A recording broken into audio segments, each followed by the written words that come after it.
Hey, just a quick video on technique here. I have in this room, this is going to be a white master bedroom, and I'm sorry, a white master bath and side bath. And I've already put a coat on, but I thought, geez, this is something I've discovered over time, is to use the wider pan. These are 12-inch rollers. I don't ever use 9-inch rollers, like ever. And I use a 1/2 inch nap because I really, unless somebody is particularly sort of fussy about the look on the wall, that it not look over nappy, I really don't see a lot of mark on the wall from using a thicker roller. Thicker roller allows more paint on the thing.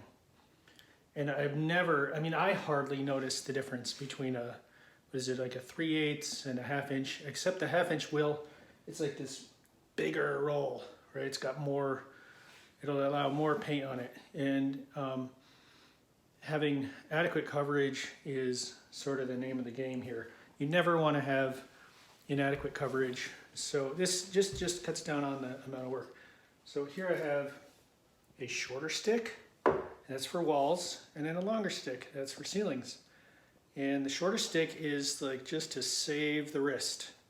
Save the wrist. So if you're doing this like every day, or a bunch of days a week, every week, your wrist just gets so tired if you're not actually plugged into a stick. And then I find this is like a 27-inch, something like 2.5 feet stick. I just broke one, I cut one to size, and that allows me to get into tight spaces to do walls. Right, and then I also batch. If it's white and white, I actually labeled the containers because they look so similar to the ceiling. So sometimes having a Sharpie on hand to label this side, see this pan says ceiling. I wrote it upside down. So labeling it, and then I have a little tray for the brush. And I don't think it really matters, but I mean, ideally you cut the room first with the brush. You go around all the edges first, and then you roll it, and then you roll it again, then you cut it again. So that's just 2 tips I have, is to use, it's the 18-inch or whatever the thing is, it's huge monster roller is too big to efficiently use for my purposes. Because walls they might be misshapen and it doesn't roll evenly, but this 12-incher is really, I find, the most appropriate. And I hardly ever wash a brush on the job. I cover it, I'll take some plastic and throw the plastic on it and squeeze out the air overnight. And I might wash the brush at the end of the job. And the same thing with these rollers. You could spend, hours a day washing these things. I just don't wash them. I'll use it and carefully remember which one was which, and try to keep it from drying out, take care of it, and then throw it away instead of wash it. It loses its loft anyways. So that's the idea here, is having those things on a stick. And then like I say, in all of my videos, I try to enter the job at one level as far as my ability in painting and what I know, and then increase, whether my abilities increase through experimentation and study. Comments that y'all leave have been hugely helpful.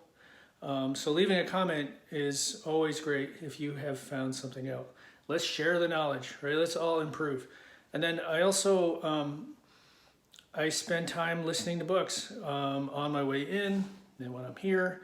And if I'm not listening to books, I'm like on the phone talking to a friend, or I'm conversing with the customer and learning about them and their life and so on. And that's really how I got into therapy, like being a therapist. And I'm in school right now for becoming a counselor. Just found myself doing it, job after job. So why not go get the degree? And I do have a counseling site already built and in process with a blog and so on. So in there will be lots of things that I've learned through life. Probably be a lot of stuff in painting, stuff about raising my kids, stuff about marriage, stuff about addiction, all kinds of goodies. And these are the things that I tend to be counseling in as well for people. You know what they say? What use would a counselor be if they didn't really deeply understand the topics that they work on? So I never am here to judge the people who I'm helping, and I'm always learning, I'm always upgrading. And that's just a concept in alchemy, is you take your situation, whether it's chaotic or not, and you try to organize it and make it better. And you take the organization, you just take the situation you have in your brain as far as knowledge and try to increase it. Try to increase the connections you have in the synapses, but also the connections you have socially, the people you work for, people in your life, and so on.